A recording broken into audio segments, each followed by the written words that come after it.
On my 34th birthday, I walked into my parents' townhouse in Boston expecting, maybe foolishly, a family dinner. Instead, I found nearly 200 people seated in silence, facing me like a courtroom. My father stood up, held a microphone, and read out a bill, $420,000. He said that was the cost of raising me. Then he gave me a choice: pay every dollar back or sign away my claim to my grandmother's house. Before I could respond, my sister took my car keys and smiled, saying she needed them more than I did. I didn't cry, I didn't argue. I turned around and walked out.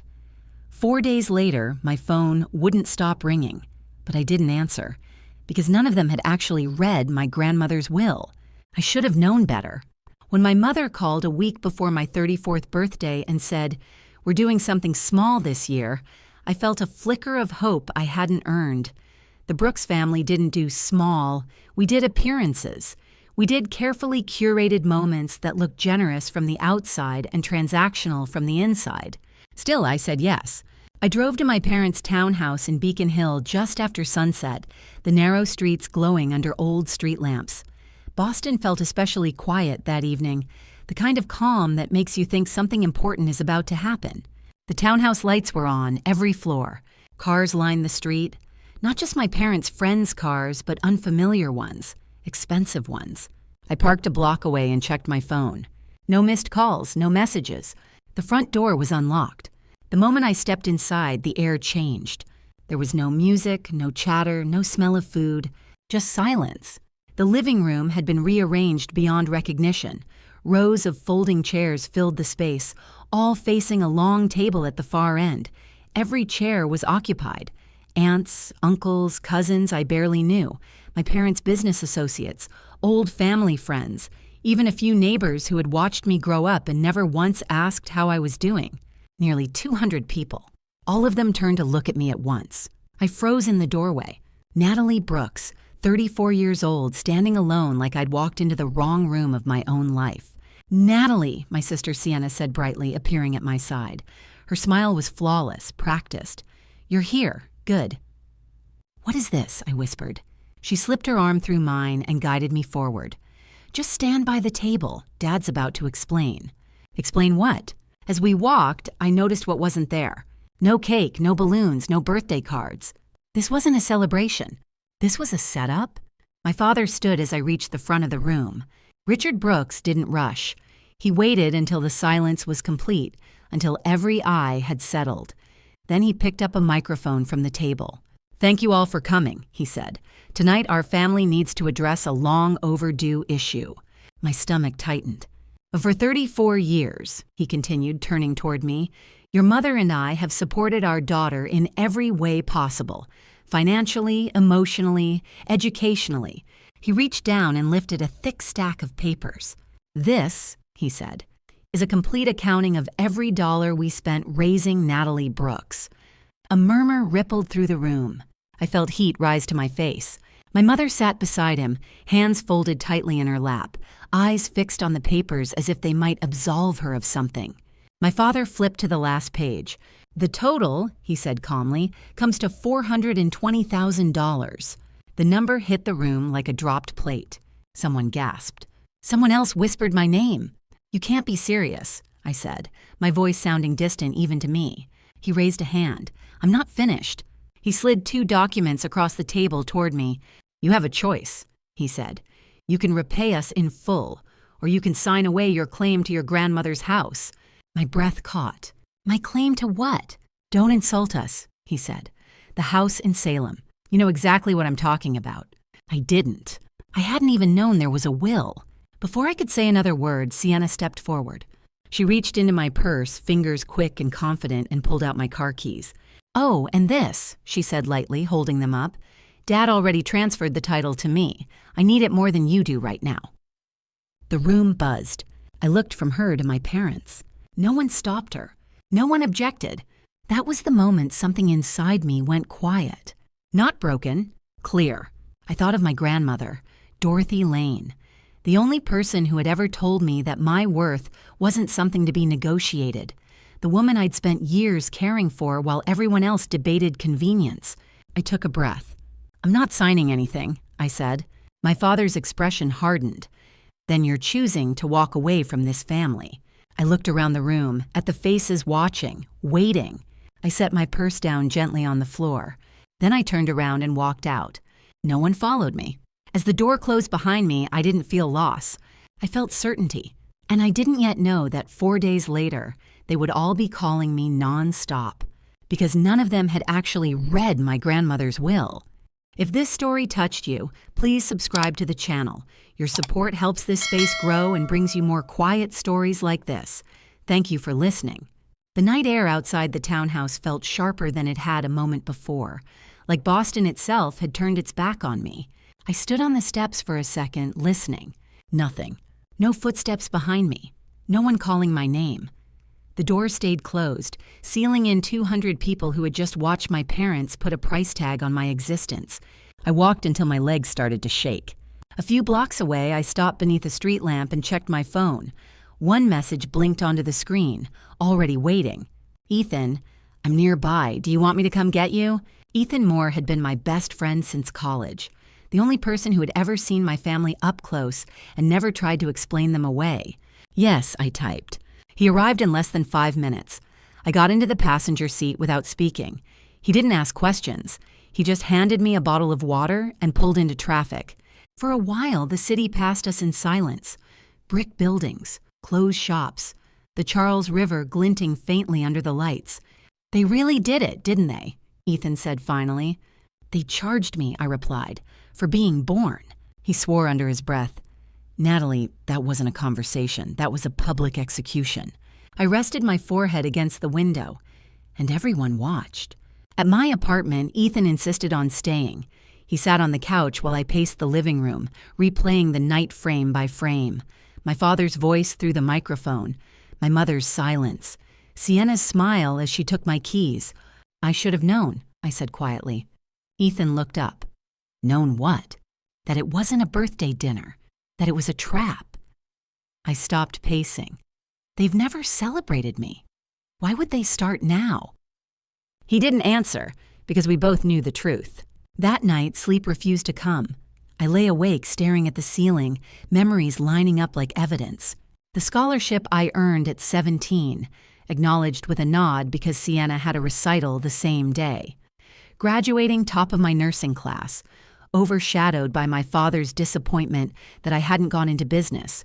Holidays spent smoothing things over, apologizing for tensions I hadn't caused. I'd called it being mature. Now I saw it for what it was. Training. By morning, my phone was vibrating nonstop. Missed calls from my father, texts from my mother, voicemails from Sienna, their tone already shifting from confident to urgent. I didn't listen to any of them. Late that afternoon, I stepped outside to grab my mail. I hadn't checked the box in weeks. Long hospital shifts had a way of shrinking life down to essentials. Bills, flyers, ads, and then one envelope that didn't belong. Cream-colored, heavy paper, my name typed neatly across the front. In the corner, Rowell Legal Group. My heart stuttered. I sat on the front steps and opened it with shaking hands. Dear Ms. Brooks, we respectfully request your presence to discuss matters pertaining to the estate of Dorothy Lane, my grandmother. I read the letter twice, 3 times. The date at the bottom told me it had been sitting in my mailbox for nearly 2 weeks.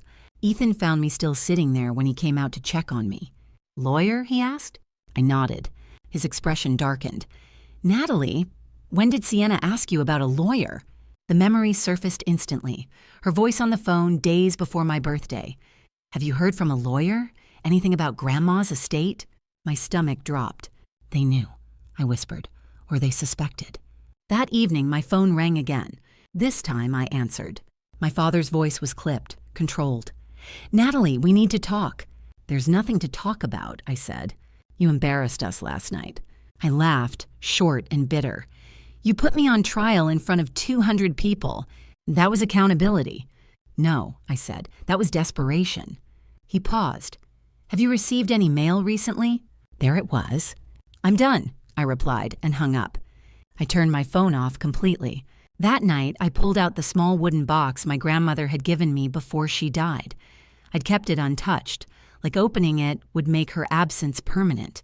At the bottom was an envelope in her handwriting. Natalie. I didn't open it yet. Tomorrow I would go see the lawyer. Tomorrow I would find out what my parents were so afraid of. And for the first time since my birthday, I felt something close to calm. Whatever they thought I owed them, my grandmother had clearly planned something else. The Rowell Legal Group occupied the third floor of a narrow brick building just outside downtown Boston.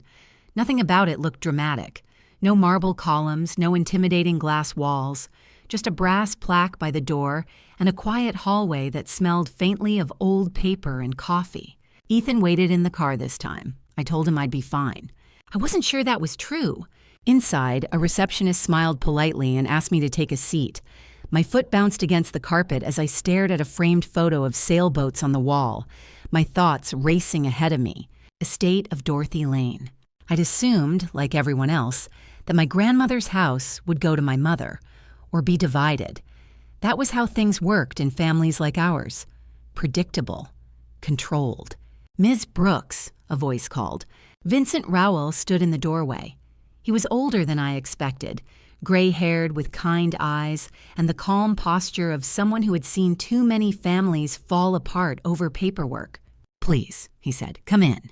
His office was warm, lined with shelves of thick binders and framed certificates. I sat across from him, hands folded tightly in my lap. "I'm sorry for your loss," he began. "Your grandmother spoke of you often." My throat tightened. "She did?" He nodded, very fondly. He opened a folder and slid a document toward me. "Your grandmother's will," he said. I stared at the page, at her signature, the familiar slant of her handwriting. "She left her house to you," Rowell said gently, "in full." The words didn't register at first. "To me?" "To you alone," he confirmed. A sound escaped my throat, half laugh, half sob. "There must be a mistake." "There isn't," he said calmly. "Your grandmother was very clear." He turned the page. "There's also a clause you should be aware of," he continued. "A protective provision." My chest tightened. "Protective how?" "If any family member attempts to coerce, pressure, or publicly shame you into relinquishing your inheritance," he said, "they immediately forfeit any claim to her remaining assets." Images flashed through my mind. The microphone, the bill, the room full of witnesses. "They already did," I whispered. Rowell met my eyes. "Yes, they did." I sat back, stunned. "She anticipated this," he added. "She asked me to be ready." My hands shook as he handed me another envelope. "This was for you." I recognized the handwriting instantly. "Natalie." I opened it slowly. "My dearest Natalie, if you're reading this, then I was right to worry, but also right to trust you.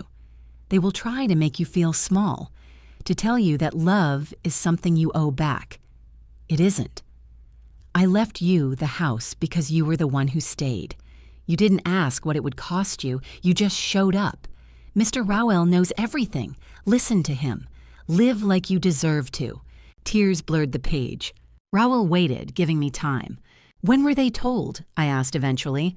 "They were informed that a will existed," he said. "Not its contents. They assumed they knew. Of course they did." As I left the office, the city felt different. Sharper, clearer, like someone had adjusted the focus. Ethan looked up as I got back into the car. "Well?" "She left me the house," I said quietly. His eyebrows shot up. "Just you?" I nodded. He let out a slow whistle. "That explains a lot." By the time I got home, my phone was buzzing again. "Dad, we need to clear this up." "Mom, there's been a misunderstanding." "Sienna, call me. Now." Misunderstanding. I turned the phone face down on the counter. That evening, I finally opened the wooden box Grandma had given me. Inside were old photos, pressed flowers, small notes she'd written to herself.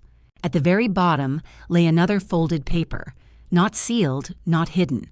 A single sentence underlined twice.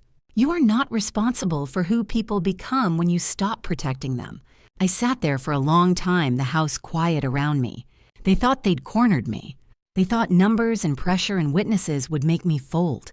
But my grandmother had already moved the pieces, and tomorrow they were going to realize just how badly they'd miscalculated. I didn't answer my phone for 3 days, not because I was hiding, but because I was listening. Silence has a sound when you finally stop filling it with excuses. It hums softly, like a room after the lights go out.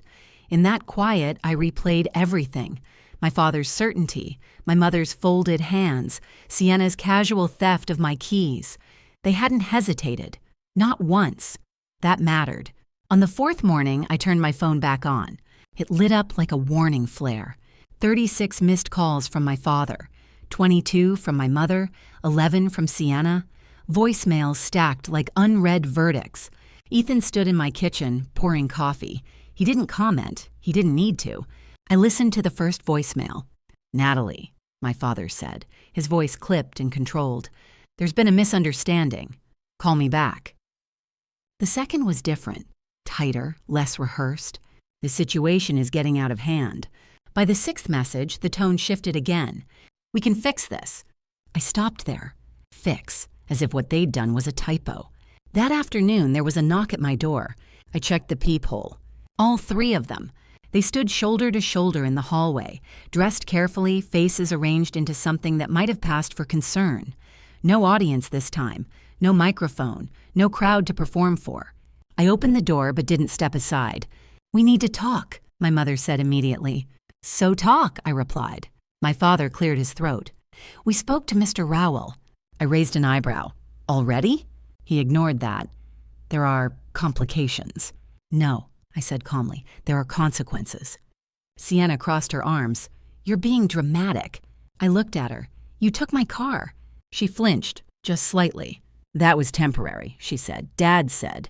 "Dad doesn't get to say," I cut in. "It was mine." My mother stepped forward, voice trembling. "Natalie, sweetheart, you have to understand how this looks." I laughed softly.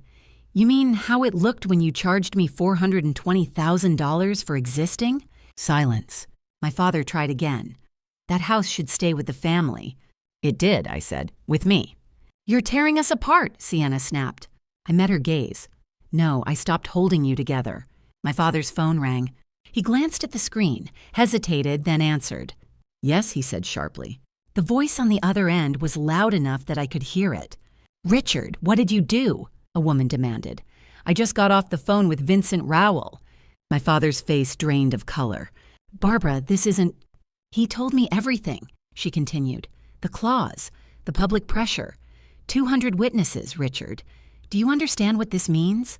My mother grabbed his arm. "What is she saying?" Barbara didn't lower her voice. "People are talking. Clients are asking questions. You tried to bully your own daughter out of her inheritance without even reading the will." My father swallowed. "It's more complicated than that." "No," Barbara said coldly. "It's not, and no one is on your side." The call ended. The hallway felt smaller somehow. My father stared at his phone like it had betrayed him. I spoke quietly. "You should leave." My mother looked at me, eyes glassy. "You're really going to do this?" "I already did," I replied. Sienna stepped forward, anger flashing. "You think you've won?" I shook my head. This was never a competition. It was an exit. My father's voice cracked. "Natalie, I'm sorry." I searched his face. "Are you sorry for what you did?" I asked. "Or sorry it didn't work?" He didn't answer. That was enough. I closed the door. My hands didn't shake. That night, I sat at my kitchen table and opened my grandmother's wooden box again. I reread her letter, tracing the indentations her pen had left on the page. She hadn't protected me by fighting them. She'd protected me by preparing. The next morning, I went back to Rowell's office. "I want to proceed," I said, "with everything." He nodded. "There's one more thing you should know." He slid a document across the desk. "The car," he said. "Your father never had legal authority to transfer the title." I smiled for the first time in days. Outside, Boston moved on. People hurried past with coffee cups and briefcases, unaware that a family empire had just cracked under its own weight. I didn't feel victorious. I felt finished. And for the first time since my birthday, the future didn't feel like something I had to defend. It felt like something I could choose. The process was quieter than I expected. No courtroom, no dramatic speeches, no final confrontations, just paperwork. 2 days after I met with Vincent Rowell again, a police officer accompanied me to my parents' townhouse to retrieve my car. The same car Sienna had taken from me with a smile, like it was a favor she'd decided to keep. As we pulled up, the building looked smaller than it had on my birthday night, less imposing, less permanent. Ethan sat beside me in silence. "You ready?" he asked. I nodded. The officer knocked. Sienna opened the door. She looked different. Not polished. Not confident. Her hair was pulled back carelessly, her eyes shadowed with exhaustion. She didn't argue. She didn't smile. She simply handed me my keys. "They said it wasn't legal," she muttered. "It wasn't," I replied. For a brief second, something flickered across her face. Shame, maybe, or resentment. I couldn't tell which one hurt her more. I didn't see my parents. I didn't ask to. As I slid into the driver's seat, the familiar feel of the steering wheel grounded me. This wasn't about the car. Not really. It was about proof. Proof that I hadn't imagined the line they'd crossed. Proof that I wasn't powerless just because they wanted me to be. When we drove away, I didn't look back. That evening, I packed. Not frantically, not angrily, carefully. I boxed up my apartment with the calm precision I used at work. Methodical, efficient, detached. Each item I placed into a box felt like a decision. Keep, release, leave behind. By the end of the night, the space felt hollow. So did I, but not in a bad way. The move to Salem happened on a quiet Sunday morning. The house stood at the edge of town, modest and weathered, its white siding softened by time. Grandma's house. My house. The moment I unlocked the door, the scent of old wood and lavender wrapped around me. It felt like being recognized. Aunt Clara met us there, arms full of groceries. "She would have liked this," she said, smiling softly as she looked around. "You coming home?" I swallowed. I hope so. "She planned for it," Clara said. "She always did." We spent the day unpacking. Ethan assembled furniture. Salem had a way of slowing time. Mornings arrived gently, light spilling through lace curtains, the air carrying the faint smell of salt and leaves. For the first week, I did little more than unpack, clean, and learn the rhythms of the house, where the floors creaked, which window caught the afternoon sun, which corner of the kitchen Grandma used to lean against while waiting for the kettle to boil. I didn't rush. For once, no one was waiting for me to explain myself. The outside world crept back in slowly. It started with a phone call from Aunt Clara. "Your father's name came up at the club," she said carefully, not in a good way. I closed the screen door and stepped onto the porch. "What happened?" "People ask questions," she replied. "About your birthday, about the house, about why 200 people were invited to something that wasn't a celebration." I pictured that living room again, the rows of chairs, the microphone. "They wanted witnesses," I said. "Yes," Clara agreed softly. "They just didn't expect the witnesses to remember." Within days, the whispers became patterns. A real estate partner postponed a major deal. Another quietly walked away. My father's firm didn't collapse. It didn't need to. It only needed to wobble. Reputations like his were built on certainty. And certainty, once cracked, never fully seals again. My mother's world shifted too. Luncheon invitations slowed, then stopped. Committees she'd dominated for years suddenly restructured.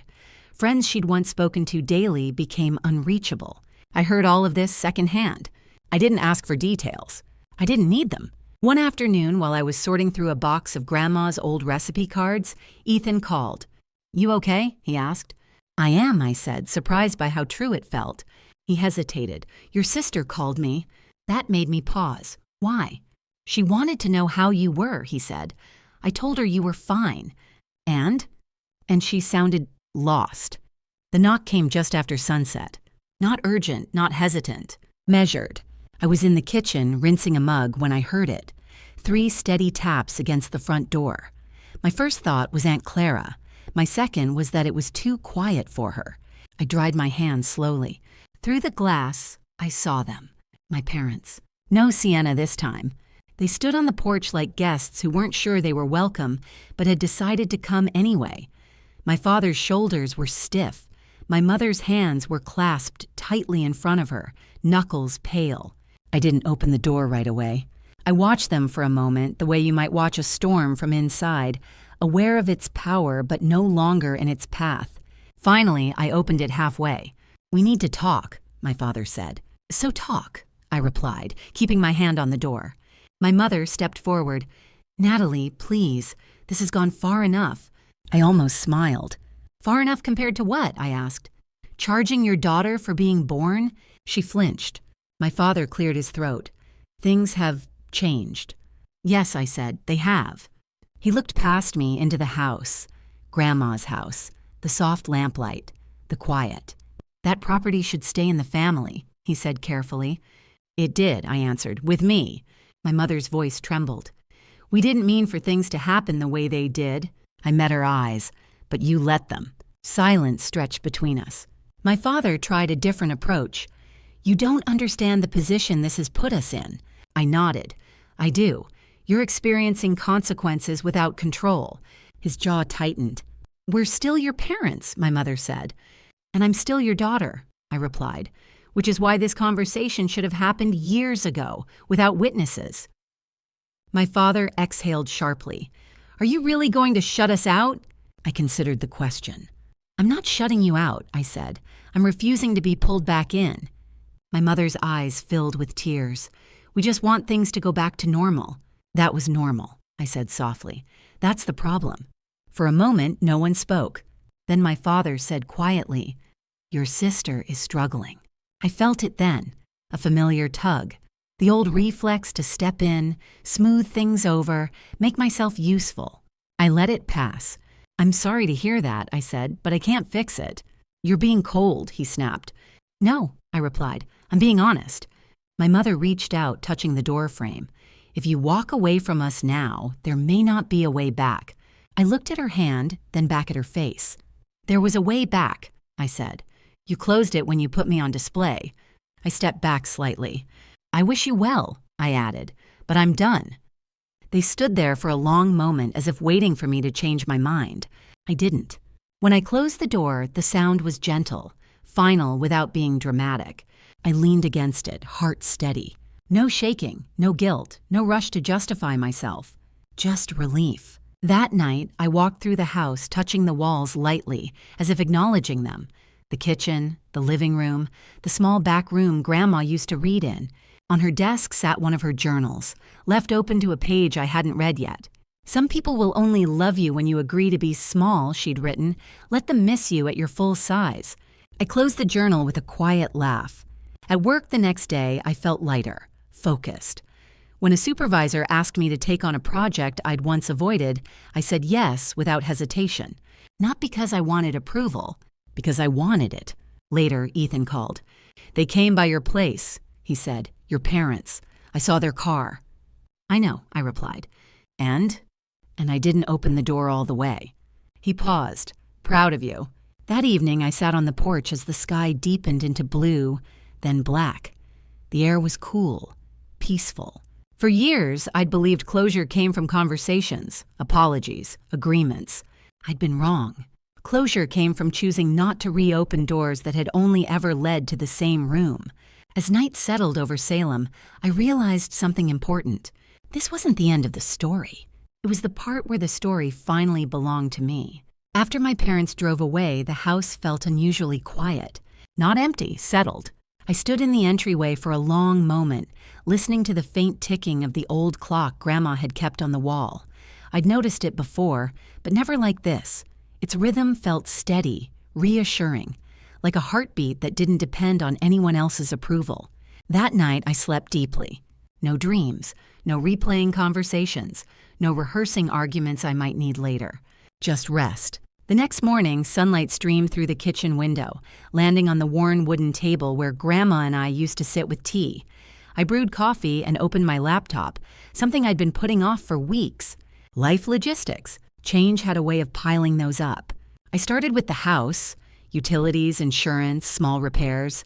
Then I moved on to something I'd quietly avoided for years, planning my future without factoring my family into every decision. The thought was both terrifying and freeing. At work, the shift was subtle but undeniable. I spoke up more. I hesitated less. I stopped volunteering to absorb other people's chaos. One afternoon, my supervisor asked if I'd be interested in a senior role opening later in the year. Nothing official, just a conversation. A few months ago, I would have deflected, claimed I wasn't ready. "I am," I said now. I'd like to be considered." She smiled. "Good. I was hoping you'd say that." When I got home that evening, there was a small package waiting on the porch. No return address. Inside was a single object. Grandma's old teacup. The one with the tiny crack along the rim she refused to throw away. Tucked inside it was a note in Aunt Clara's handwriting. "I thought you should have this." I held the cup carefully, smiling despite the tightness in my chest. Some connections didn't need explaining. A few days later, Sienna called. I stared at her name on the screen for a long moment before answering. "Yes," I said. Her voice was quieter than I remembered. "I just wanted to tell you, they're not coming back." I waited. "They finally understand you're serious," she added, "about the distance." "That's probably for the best," I replied. She hesitated. "I don't know how to be in this family without you fixing things." "That was never my job," I said gently. Another pause, then softly, "I know." We didn't say goodbye dramatically. We just ended the call. And that was enough. That weekend, I cleaned out the last unopened box from Grandma's room. At the bottom, beneath old scarves and photographs, I found a small envelope labeled House. Inside was a handwritten list. Maintenance notes. Names of trusted neighbors. A reminder to oil the back door hinge every spring. At the bottom, one final line. "This place will take care of you if you let it." I folded the paper carefully and put it back. That evening, I sat on the porch with the cracked teacup warming my hands, watching the sky darken. The neighborhood was quiet. No drama, no audience. Just space. I realized then that peace wasn't loud. It didn't announce itself with relief or celebration. It settled slowly, like dust after a storm, revealing what had been there all along. For the first time, I wasn't bracing for impact. I wasn't waiting for the next call, the next demand, the next version of love that came with conditions. I was simply living. As the stars began to appear, I whispered a quiet thank you, not to the house, not even to Grandma, but to myself, for leaving, for staying gone, for choosing a life that didn't require permission. And somewhere deep inside, a truth finally settled. What mattered most wasn't what I'd walked away from. It was what stayed. By the time autumn settled fully into Salem, something inside me had shifted.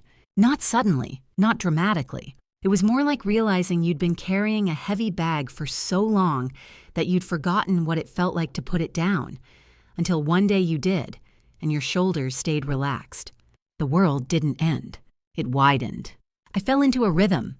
Morning walks before work, evenings on the porch with tea, weekends spent fixing small things around the house, loose cabinet handles, a stubborn window, the back gate Grandma used to complain about but never quite fixed.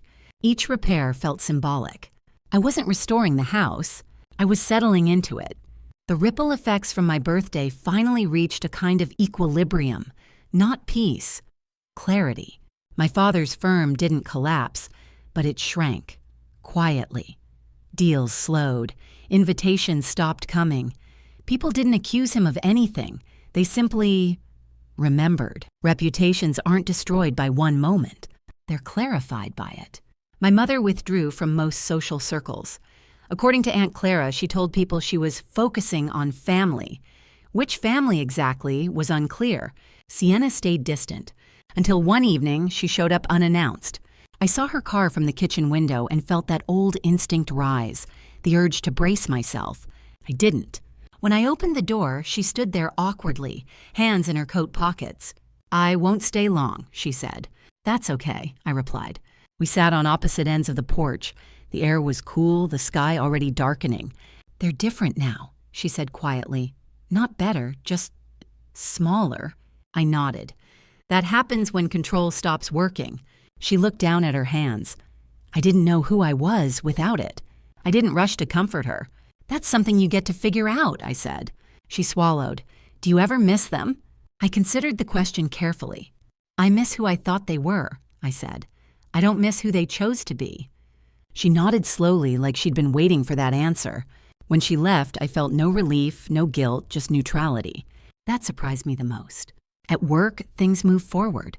I was officially offered the senior role my supervisor had hinted at. More responsibility, more leadership, more visibility. I accepted without hesitation. When Ethan congratulated me, he smiled knowingly. This is what happens when you stop shrinking. One evening, after a particularly long shift, I came home to a message from my father. Just one sentence. "I don't recognize you anymore." I stared at it for a long time. Then I typed back, "You never really did." I didn't send anything else. I didn't need to. That night, I opened Grandma's final journal again. I hadn't read it all. Some pages felt too personal, too close. But one entry caught my eye, dated just months before she died.